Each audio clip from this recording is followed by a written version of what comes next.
Welcome back to the Sacred Leadership Podcast. I am really thrilled because this is somebody who is a new connection for me. I actually went to a networking event in Philadelphia, and Lynn Adams, who is on with me today, was a panelist at that networking event.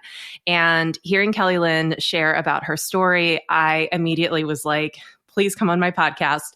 And Lynn was kind enough to make some time in her very busy schedule to come on and chat with us today. So for those of you who don't know, Lynn Adams is an award-winning certified executive leadership life and business coach, international speaker, mental health advocate, and creator of the Perfectly Imperfect podcast, listened to globally. She has coached and served thousands of high-achieving leaders, managed their mindset, maximize their time, and monetize their businesses. She helps people to redefine success through shifting and reprogramming their thoughts, increasing their confidence, stepping into their power, and supersizing their self-love, which is something we're going to talk about today. She's also an IPEC certified and trained in different modalities, methodologies, and she also has worked with NLP, which I definitely want to have a little conversation about that there, IFS, emotional intelligence, somatic release techniques, all the juicy bits. So we're kind of going to get into what some of those things are, because I know a lot of people are really interested. They see these acronyms. They don't really know what they would be a good fit for. So we're definitely going to do a little bit of an informational dive, since you are a wealth of knowledge, my friends. But before we get into our conversation today, if you could just share a little bit about your journey, kind of like where you came from and how you found yourself here, just so that people can get to know you the way that I got to know you a couple weeks ago. Yes, Amber, I'm so excited to be here. Thank you so much for having me on this podcast. And this podcast has just been so powerful, I think, for people. So, gosh, my journey, where do I begin? So I first started on Wall Street and then climbed the corporate ladder for 20 plus years, working for some of the biggest luxury fashion and retail brands. And I always knew I wanted more. I had every girl's dream job that wanted to be in fashion. And I loved it. I learned so much. And I was like, there has to be more, because I knew I didn't want to be in corporate for the rest of my life. So I started in network marketing. I was selling skincare in people's houses. And then one of my best clients was like, you'd be a great coach. And this is back in 2009 when I feel like coaching wasn't really like a thing back then. Now everybody's like, yeah, I'm a coach. I woke up this morning and I figured out that I know how to breathe, so I'm going to be a coach. Yeah, so I was like, what do you mean, like a basketball coach? She's like, no, like a life and business coach. I'm like, what the heck is that? So I went back and I got certified, and I was like, oh my gosh, this is it. So I didn't really continue with network marketing. I kind of let it go in a sense. And because I was still remember climbing the corporate ladder this whole time. So I started coaching and speaking back in 2009, and I was reporting to CEOs and CFOs at the time in corporate. And I remember back, I think, when was it? A couple of years ago, I was working for a big fashion brand, Gucci, and I burnt out. Physically, mentally, emotionally burnt out. I landed in the hospital, recovered. It took me 2 months to recover. Wow. And I was like, what is going on? And at that point, I was actually coaching women around self-love. And I was like, what am I doing? I remember one day before I landed in the hospital, I was in this conference room and I looked at the clock. It was 4:30 in the afternoon. And I was like, wow, I haven't eaten anything. I haven't drank anything. I haven't gone to the bathroom even. So I knew what I was doing, and I was eating fast food, breakfast, lunch, and dinner. And I wasn't having any fun. I was building my business at nights and on the weekends. So all the signs are pointing to burnout. It's just, there was also some trauma underneath, work addiction. There's a lot of things that even though I was being coached and had my own coaches, there was more trauma that I really got to dive deeper into. So I made a decision. And I was like, I can't do both. And nor do I can't keep activating and climbing this corporate ladder and building and scaling my business. So I left a couple years ago and went full time into my coaching and speaking business. And then also a couple of years ago, I went deeper into my healing, my own healing. And so that's a story in a nutshell. Yeah. And so kind of like going back a little bit because I know that a lot of people that are going to listen to this are kind of, I call them like dual footing right now, where they kind of have their 9 to 5 and then they also have, their soul passion, their soul calling, the thing that really is like, okay, this is the thing that I'm meant to do. This is what really lights me up. And I feel like a lot of people get stuck a bit in that, like, okay, this is the thing that pays the bills. And then this is the thing I do because it's my soul calling. And you kind of were pushed to really make that decision in terms of like when you were going to make that leap. If you were going to kind of give past you a little bit of advice before you had gotten to those points, what would have been something that you then needed to hear to maybe make that leap a little bit sooner? Yeah. So I will say this. I could have made the leap sooner. And even when I was in that place, I was like in total victim mentality. Like, why am I here? Mm. Because all of my friends at the time were entrepreneurs. And I was like the last of my friends to still be in corporate. So I also got to do a lot of the mindset work of being like, Kelly, is it the self-trust piece? Like it wasn't my time. And so it was okay, but there was a lot of judgment and shame and regret and internal pressure that I actually was putting on myself. So some of the things I did is, number one, I started to look at my employer as my secret angel investor, being like, okay, they are my secret angel investor. I could either leave corporate and go get a business loan, or I could either trade my time for my money or my money for my time. I mean, it's either or. So I chose in that moment to, okay, I'm going to think of them as my secret angel investor. So I really did a mindset shift around that. And Wow, then I love that. also, yeah, the second thing I would say that was really difficult back then, and sometimes rears its ugly head, is the competition of, because all of my friends and peers were entrepreneurs full time. It was like, wow, like, how am I being with this? And I'm judging my story, my chapter 3 to their chapter 10, even though maybe we started at the same time, everyone's journey is not the same. And so I started to, and even I remember this, going to a networking event. And instead of being like introducing myself to be like, oh, I work at, DKY Jeans or Gucci or whoever, I would actually shift and be like, I am, right, an entrepreneur, global speaker, right? So it was also the way that I was being. And so I was really activating and embodying my future self, even though it was, right, it maybe didn't feel as comfortable. So that's the second thing I did. And the third thing I did was really just tuning in and being like, okay, being intentional and being like, what is it? Because I remember saying to myself, I really want to make this decision. Like, why? What is holding me back? And Mm. ultimately, it was a lot of like the healing. It was a self-trust. And I was just remember people like leaving corporate, and I'd be like, why am I still here? And one day it really just hit me. And I used to hate hearing stories like this. So it's interesting that I'm telling this. One day it hit me, and I asked myself a question. I was sitting working from home that day, and I looked at myself. There was a mirror that I have, near my desk. And the question was, if I am in the same spot I am in a year from now, what would I do? And at that moment, just something like totally shifted. I was like, oh no. If I keep doing what I'm doing right now, and I'm here at the same spot a year from now, I am not okay with that. And I don't know Mm. why that day it was a shift, because I'm sure I asked that question to myself tons of times, but that day it just hit me. So I would tell people, really be compassionate with yourself, because it will be your time and you get to decide. I mean, we are the creator and the author and everything else of our destiny in our life. And just not putting so much pressure on yourself and comparing yourself and like all of that stuff, you get to move out of the way. It is your time. It will be your time, like whenever your time is, and you get to decide that. And sometimes it's also not shaming yourself either, because I was doing a lot of that. Yeah. And it's really interesting that you share a little bit about the fact that even during this time, you were being coached, you were coaching.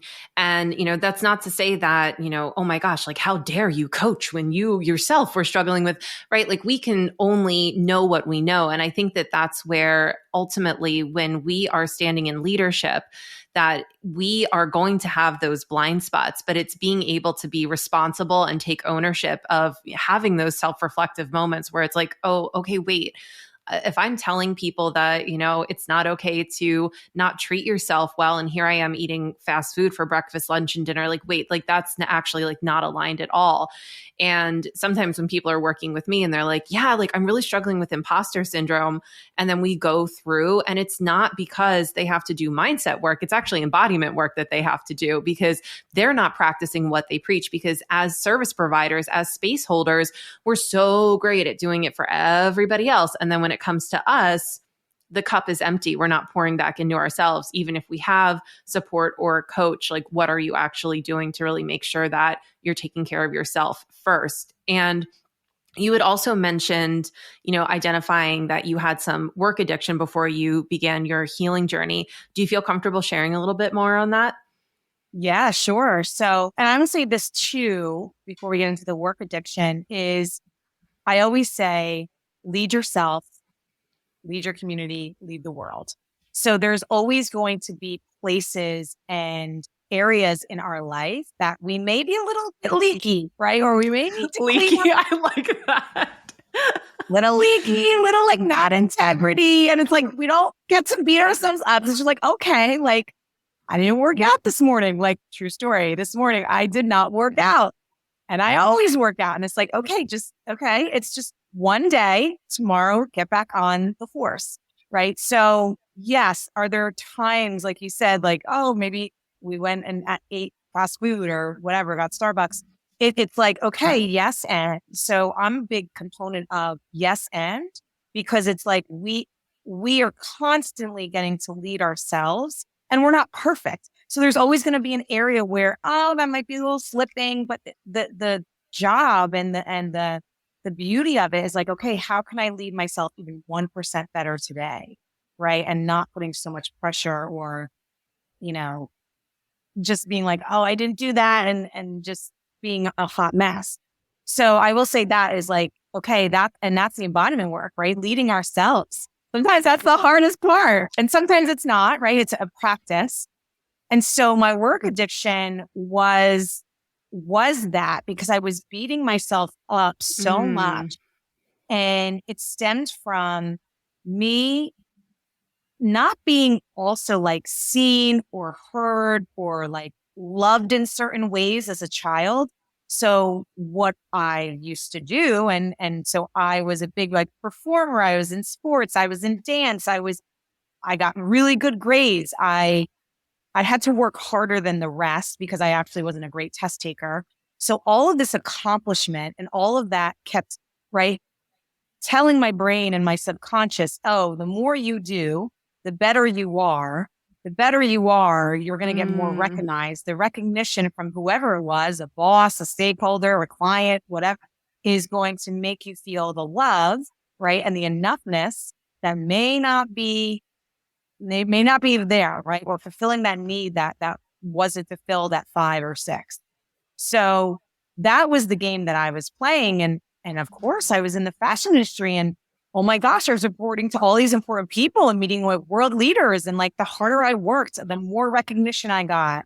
The more like, I would travel, get these clothing allowances, and oh my gosh, amazing. And, and so it wasn't their fault. And it was like, oh, I know I'm performing for love in a sense, right? I'm performing for love. So that's where it really, when I had that awareness, is like, wow, I actually am enough and loved just as I am. And however, that pattern I kept doing, my brain and my body were just like, no, because we know evidence. If you work hard and you do X, Y, and Z, then that's the payoff. Because there's always a payoff when we're doing something. So that was where it was stemmed from. It was a lot of inner childhood work, a lot of mirror work, looking at myself in the eyes, in the mirror, still today. sometimes naked, sometimes not. A lot of, so many modalities, IFS work, internal family systems. What Mm-hmm. else? There's been so many, chanting in circles. I could go on. There's been so many things I've done that have attributed to my healing. Mm. And when you were first starting on your healing journey, right? So we're like it's been like 2 months of, recovering from burnout, and you're like, okay, like I gotta do something about this.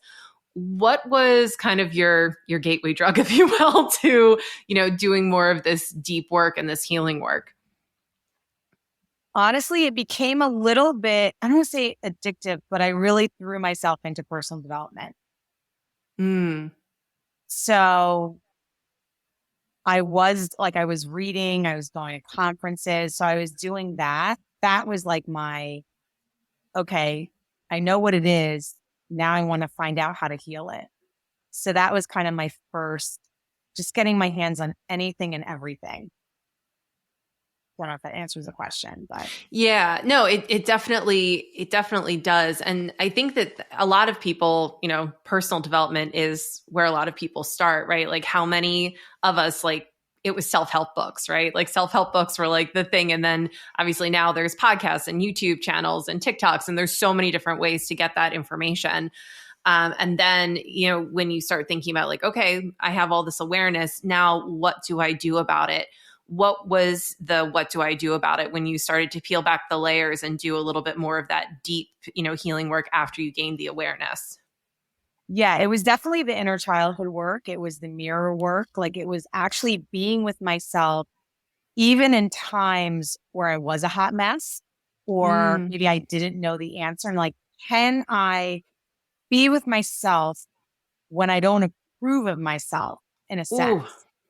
ooh, yep. Yeah. So it's like, okay, when I'm looking at the mirror and my body naked, can I actually appreciate it? Or where does my mind first go? You know, Mm. so the Mm-hmm. weight to the cellulite to the sagginess, whatever. So it's a choice, it's a conscious choice. And also, even looking in my own eyes, like in the mirror work and being like, oh my gosh, like the years, because I also had a drinking problem. So the years that I would binge drink and like just all the foods I ate, like what I did to my body. And like, can I just be and do forgiveness work around myself that I was Mm-hmm. doing the best that I could do with consciousness that I had. So Mm-hmm. forgiveness work, I did a lot of forgiving myself for even, and this comes from the University of Santa Monica, forgiving yourself for the misinterpretation or the misbeliefs of something being something else, right? Because it's like, oh, maybe we label something, maybe we thought uh, we were bad because of this. And it's like, no, we were just doing the best we can. And the truth is, like, I am whole and complete. The truth is, I'm a miracle in motion. The truth is, right, I am divine. It's my birthright for abundance. The truth is, so it's a lot of unraveling, right? Mm-hmm. The parts of ourselves, the things that we have been conditioned from 0 to 7 years old, right? That wasn't Mm-hmm. in our control, our environments, maybe our caretakers, the people that we were around, the things that we were subjected to. That was not our fault. Because if we think of a 2-year-old, the 2-year-old is innocent, right? They're beautiful. And we were all 2 years old, right? And then what occurs, and sometimes it's not our fault. It's our environment. It's the things we're subjected. So it's actually as adult is our responsibility for our healing, right? To Mm-hmm. really get underneath the hood and be like, okay, that is not mine, right? That is from either generations before me. And sometimes it's in our DNA. I don't want to get too woo woo, but sometimes this stuff starts in the womb and Mm-hmm. beyond. So it's it's recognizing where maybe you're being held back or your limiting beliefs, or where do you get to expand, right? And shed in a sense. So it's a lot of deeper things. And sometimes we know it and sometimes we don't. And so it's just always staying curious. I like to tell people, just stay curious. Like, why am I doing this right now? Or why am I thinking this? Or why do I feel like this? And sometimes I tell people it's funny. Sometimes it's like, you know what? Maybe it's just like sleep, water, your hormones. Like it could be other things going on. Right? Yeah. And it's like, check how much water did you drink today? Like how much sleep did you get the other night? Maybe your hormones are out of whack. So some people think it's like, oh my gosh, I'm feeling anxiety and depression all the time. And yes, that may be true. And it's like, let's look at the things where we get to lead ourselves and like, okay, how much sleep? We'll just look at, did you get outside today? Like sometimes it's very simple. I know if I'm ever in a funk, and I'm not saying this cures everything. When I'm ever in a funk, I go outside and like 2 minutes outside could just change my whole, it could alter it. Or, taking deep breaths or dancing to a 2-minute song. So I know I'm going off on a little bit of a tangent. Nope, we love it. That's what we're here for. It's just checking in with self too, because a lot of times, especially if people are working with their trauma, or it's a lot of deep stuff. And a lot of people don't do the work because it's not comfortable. Looking at your stuff, looking at the shadow work, looking at the parts of you that you may not like or need healing, that is heavy. And so sometimes we also get to play, so it's really being gentle on yourself, because when you are doing this work and uncovering all this stuff, it's like sometimes the shame, guilt, and all that stuff can come up.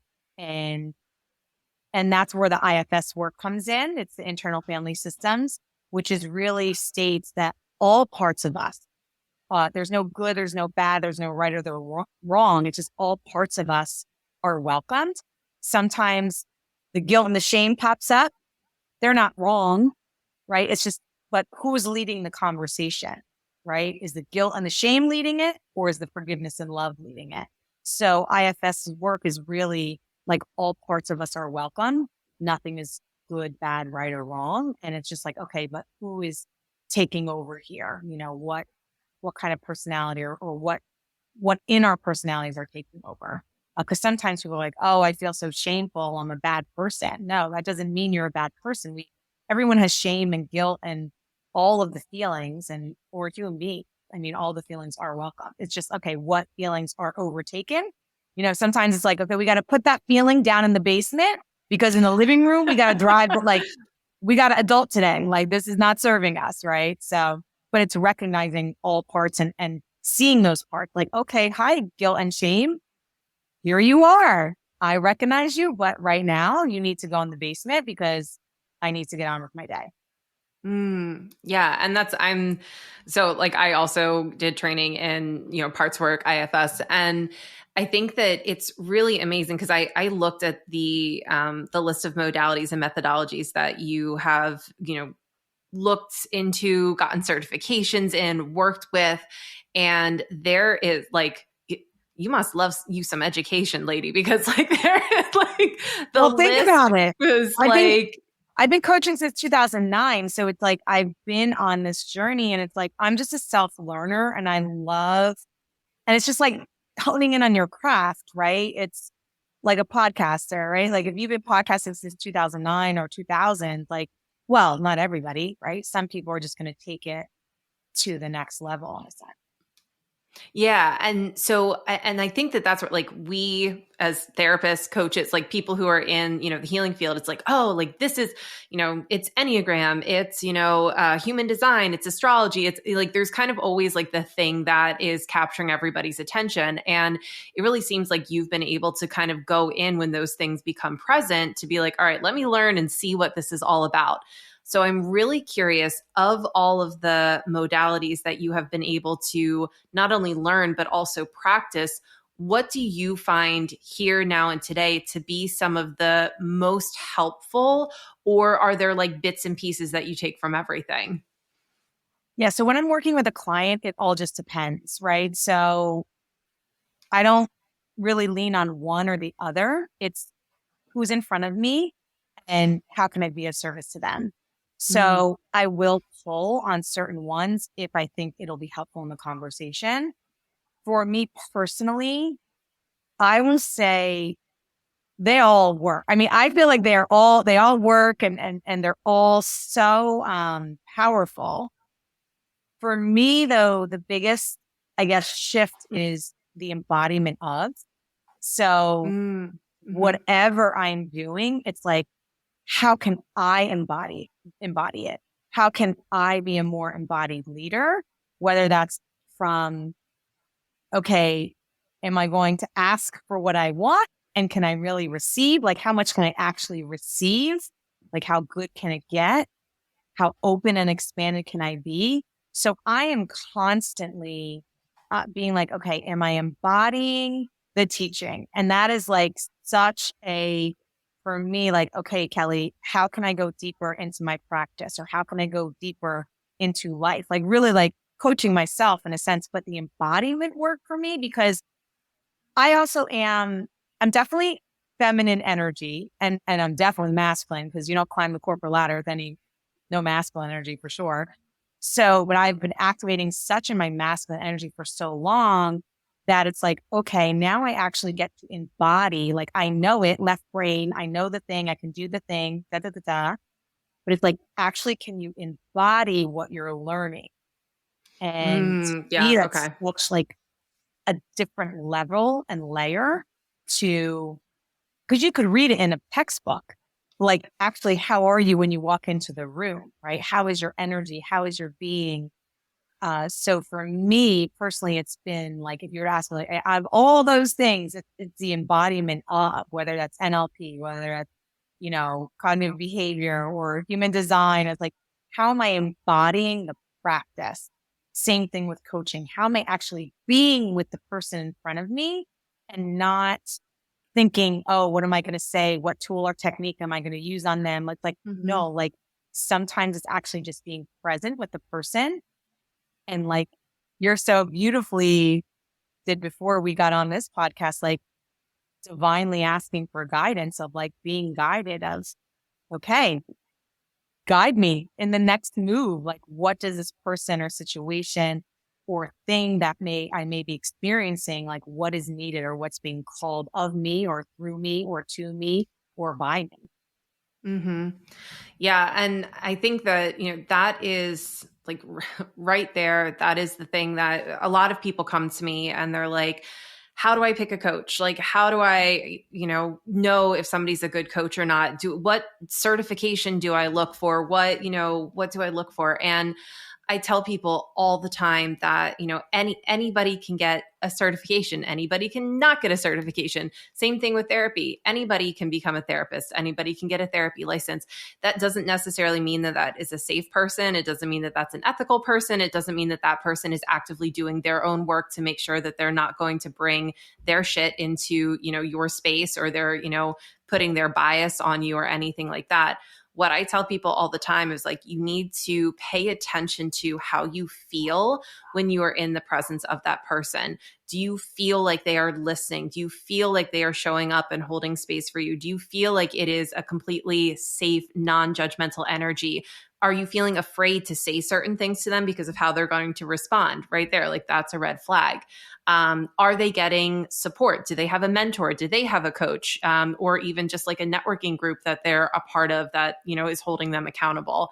Because I feel like that's one of the things where I'm not pro therapy or pro coaching. I'm both. I'm in both areas, and I don't think one's better than the other. I think that they're really good for different reasons and for, different people in different seasons of life.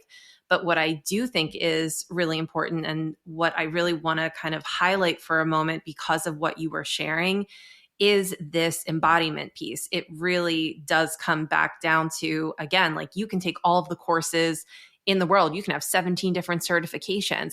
But if you, as the person who is leading, as the person who is the space holder, you're not taking the time to actually make sure that you're doing your own work, you inevitably are going to be probably, hopefully unconsciously, right? We're hopefully not consciously causing harm to people, but unconsciously causing harm. And I feel like that is where a lot of people come back and they're like, oh my gosh, like that coach was basically a cult leader, or like they were super toxic, or like I got to a point where like I bought 3 more packages because I was afraid to tell my coach no. And I'm like, oh my gosh, like that's like so not okay. So I would love if you could just speak a little bit on, just from your perspective, like that embodiment piece and like what you look for in terms of if you're going to refer to somebody, if you were asked, okay, Kelly Lynn, like what should I look for in a coach, how you kind of express those, kind of thoughts and feelings to people. Oh my gosh. Yeah. It's such a loaded question. And I do agree with you. I know it's a little bit of a hot topic.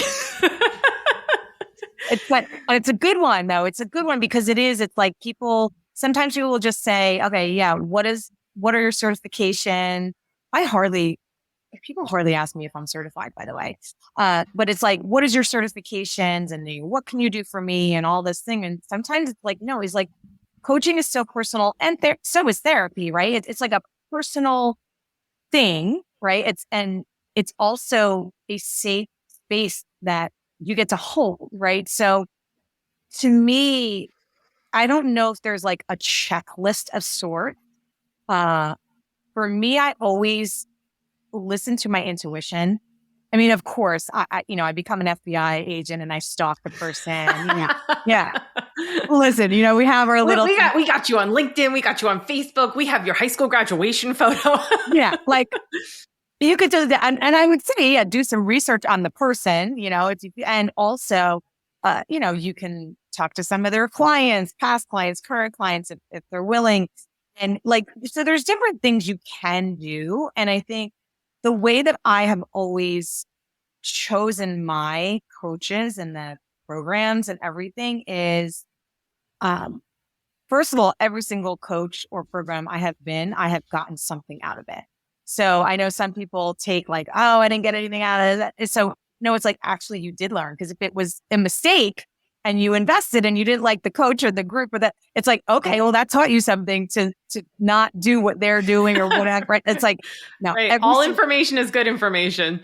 Exactly. But I really go with how I feel with that person. Like you said, is it a safe container?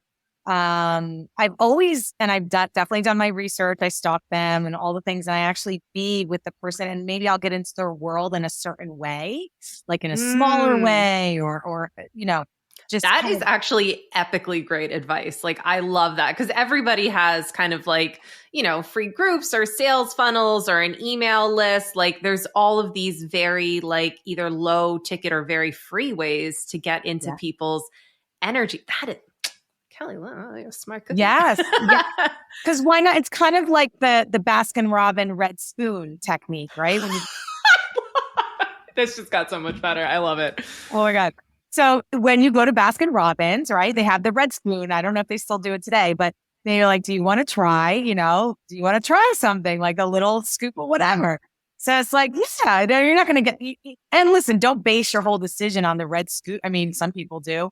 But it's like you can get a taste of what that person, like you said, their energy feel. It doesn't even have to, you don't even have to invest so much. And if they don't have anything like that, sometimes sometimes people are on these summits or they speak. I mean, sometimes you can get some kind of something from them.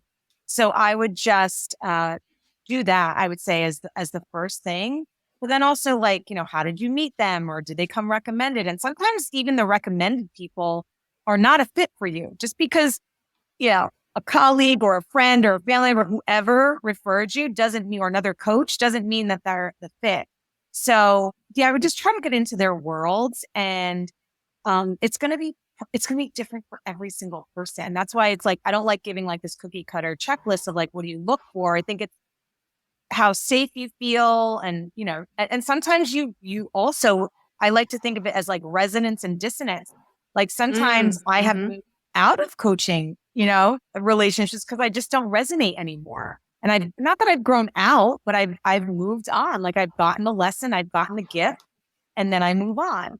So, and again, no good or bad, but it's also kind of like friendships, right? Like sometimes we have friendships that we either grow apart or we don't talk as much, or so it's the same thing.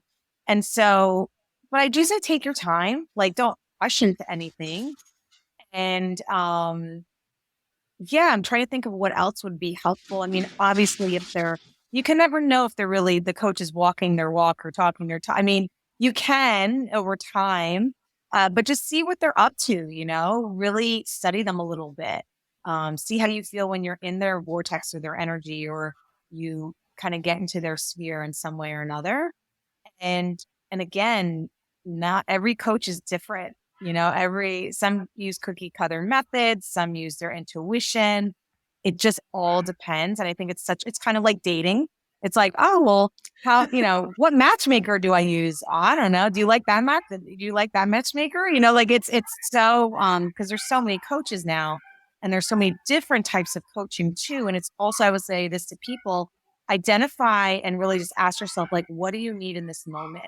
Sometimes it's going to be like, okay, I really want to focus on making money, right? Or I really want to focus on making money, but also regulating my nervous system at the same time.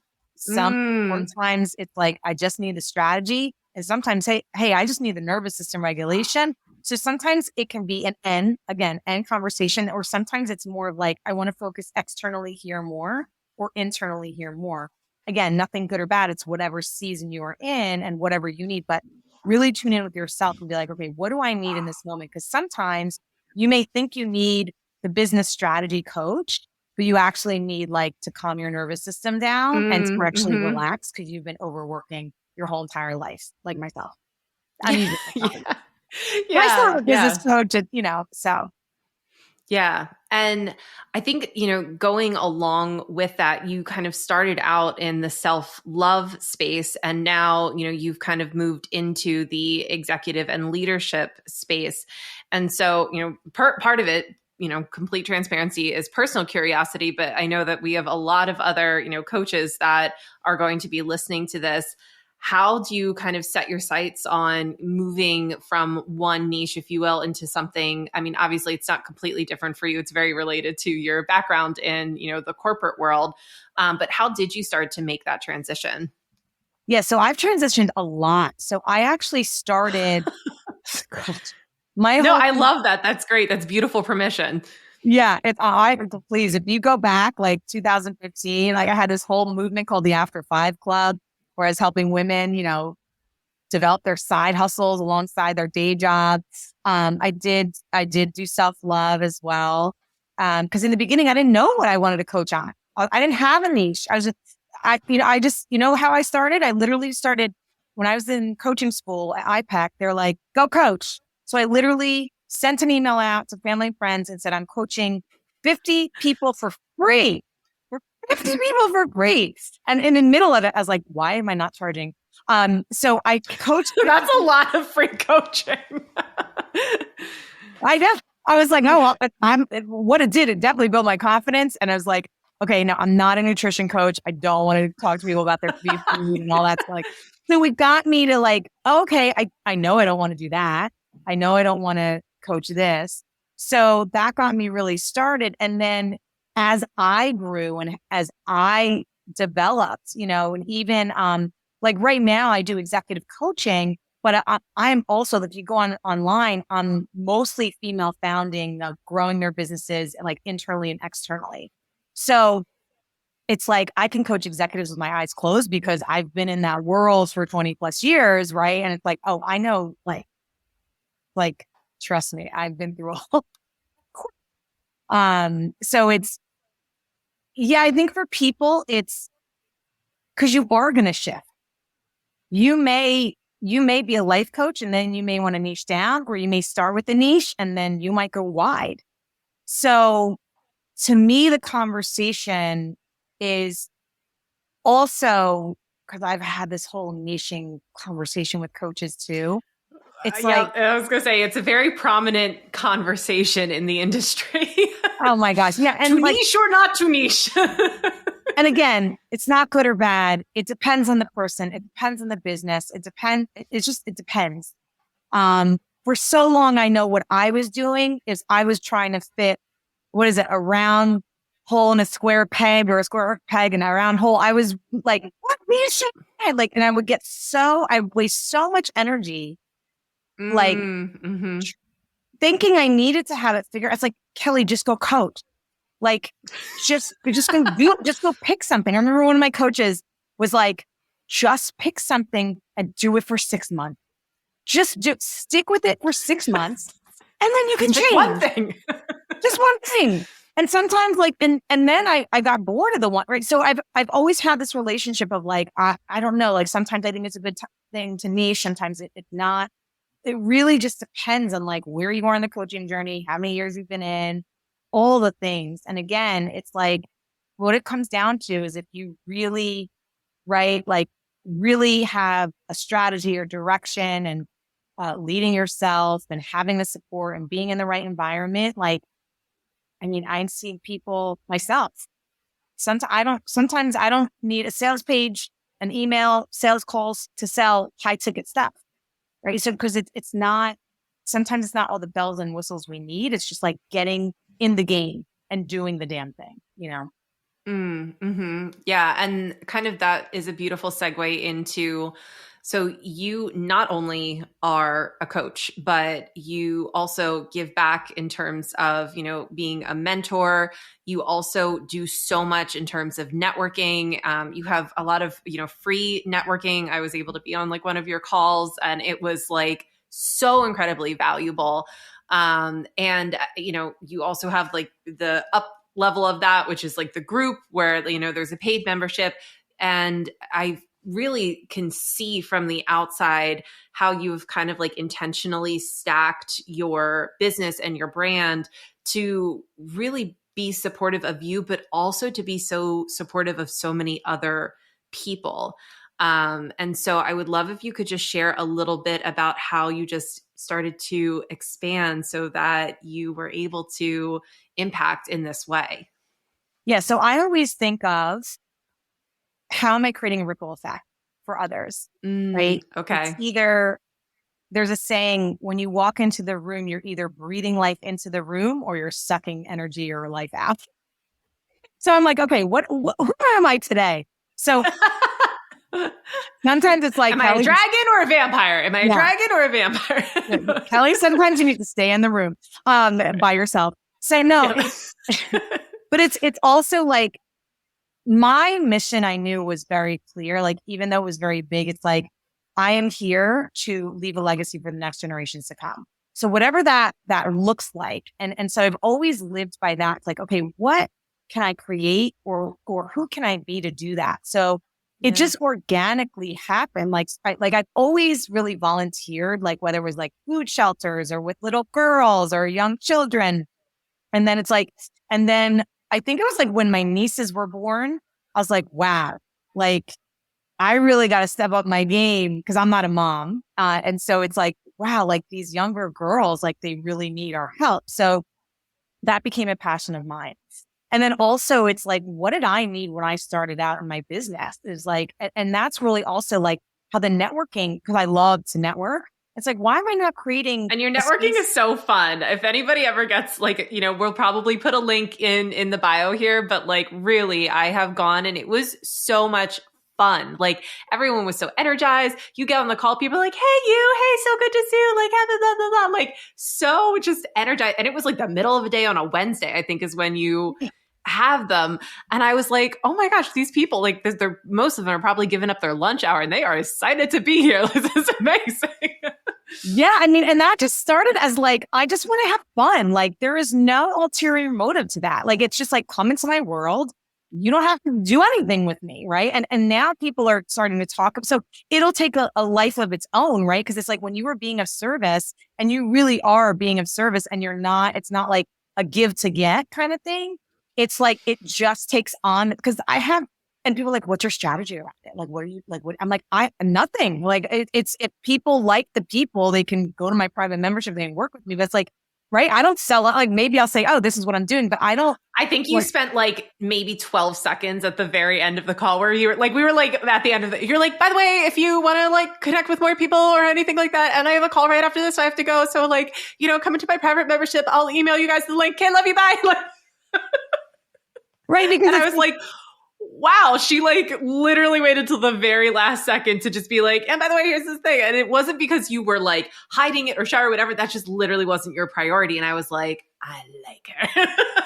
Yeah, because that is strictly, right? Like that's just one of the ways that it's like, okay, like there's been people getting clients, doing business, making friendships. Like I love that. And I like, so it's like, okay, like how can I create a ripple effect too? And of course, like, does it make, oh, have you been to Kelly? Like it creates a buzz. Like I love that stuff, but I'm not doing it because of that. I'm doing it because like, listen, it's an hour out of my time once a month. Like, to give back, right? To really like whoever shows up, shows up. And it's like, there's no attachment whatsoever to it as well. So I think that's why it works so well. If 5 people show up, awesome. If 50 people show up, amazing. So I always think of like, you all have gifts and talents within you, right? And sometimes we were like, well, I don't know how to get my next client. It's like, you know what? Just go out and serve. Like and not give it away to your detriment. I'm not saying that either. Right. Like, you want to we're not martyrs. We are not women who do not know our worth, right? But like you can definitely have that energy of reciprocity for sure. Yeah. And you'll see like, so it's also like taking care of yourself. So it's like, yes, if you need to make money, take care of your needs first. So it's like, it's not to overgive from an empty cup kind of thing. But it's like, okay, we all have gifts and talents. It's kind of like tithing, right? In church, it's like give a certain percentage of money or time or energy away. And it's like, it'll then be, right? And it's not give to get. So, and I always think like there's so many people better off than me, but there's so many people that are not. There's so many people that are suffering that even just as simple as like, you know, when people pay for your toll, like the person in front of you pays for like something like that. Like it could be an act of kindness. So I'm always like, okay, how can I give? And you know, some days I can't give. Like, let's just be honest. And so it's honoring, okay, where are you at? And sometimes I cannot give. Like there's nothing to give on certain days. So it's being aware of kind of like where you are, what you need, and then also like how can you give back?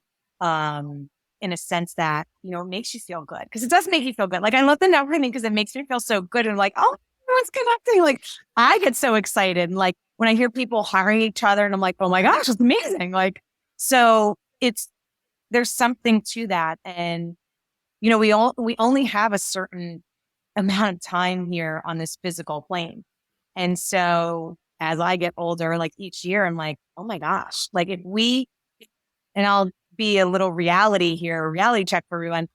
You know, let's just take 80 years old, 90 years old, maybe 100, like pick your number and pick that number and then subtract it to how old you are now. It's like, and then that's like how many summers we have left, right? If we live up to that, right? So it's like, we really get to look at, okay, reality check. Am I doing what I love? Am I giving back? Am I leaving a legacy? And not everyone's wants to leave a legacy, but it's like, okay, how can I just make this day or this week like the best one? Yeah, because we only have the present moment too. So it's just a reality check of like just getting kind of real with yourself. And it's like, wow, we really don't as much time as we think we have, you know? Yeah. And I think, you know, I'm going to be like, if people listen to nothing from this podcast, like listen to the last like 6 minutes, because I think that is the gem there where, you know, when you really find that sweet spot where you are able to show up and be of service, where it's not a detriment, you know, to yourself, and also being willing to recalibrate that on a day-to-day basis, is really beautiful. I just got back from a spiritual retreat, and that was like my big like aha like moment where because I was like, okay, like on this spiritual retreat, I'm going to get so much clarity about my business. I'm going to know what my purpose is and what I'm here for and answer all these questions.